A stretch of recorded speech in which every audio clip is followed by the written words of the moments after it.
Hello, John Griswold here with Griswold Group. I'm excited to fill you in on what's going on in the San Diego real estate market. So as I've been saying in previous videos, it looks like demand peaked a few weeks ago. We are seeing demand mirroring what it's done the last 2 years, where very low demand. It's all interest rate driven. There's still a lot of buyers that would buy, but the rates are just still too high for a lot of people to really get into the market. Inventory, we thought might increase even above what it did last year, because several years in a row it has gone up, but it's actually down slightly from the curve that it was in last year. And that's probably going to continue, not a lot lower, but we're probably going to end slightly lower in 2026 from what we were seeing in 2025. The Iran war is continuing, so we're still having issues with the price of oil and everything else that's allowed or basically caused interest rates to be higher than what we thought they might be at this time of the year. They're hovering fluctuating right between 6.5% and 7%. They've done that for the last couple of months. Prior to the Iran conflict, we were looking at rates in the low sixes, and a lot of buyers or borrowers were seeing even rates in the mid to high 5% range, and that was probably going to really accelerate the speed of the market. We were probably going to see values start to really clip up. But now we're sort of in what I would say is much more of a neutral market. If the home is priced based on what's recently sold, it generally moves rather quickly. If it's priced with, hey, I want what my neighbor got plus 50 grand, that tends to sit on the market. And that is what's causing the expected market time for the county to rise. We're looking at around 80, 90 days of expected market time across all price points. A lot of that, and so a lot of people look around and they go, every home that I want is gone in days or maybe a week.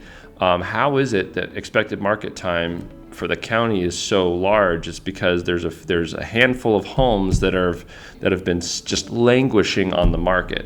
And in previous years, we were in a quicker market. Even those homes were getting eventually snapped up. But now, anything that is really not well priced isn't getting any activity, and sellers are kind of are digging their heels in as well. We're seeing an increase in sellers who are completely delisting homes, about 11% more this year than last year.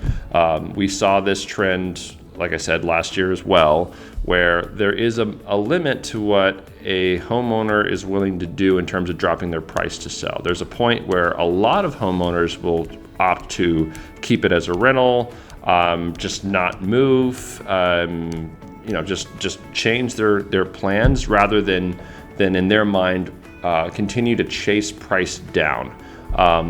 A lot of that is due to the fact that these homeowners have all made a ton of money on their home in the last 5 to 10 years.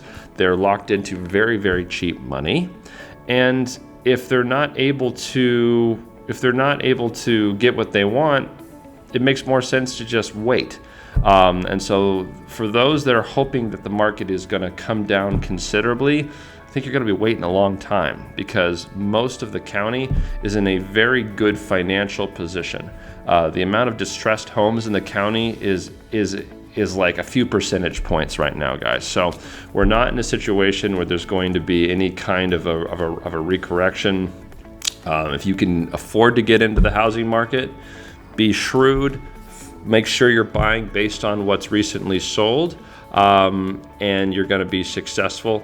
And that's kind of what I'm seeing out there from buyers and sellers. Stuff is moving, but it's much more of a neutral market right now, and very, very neighborhood specific, price point specific.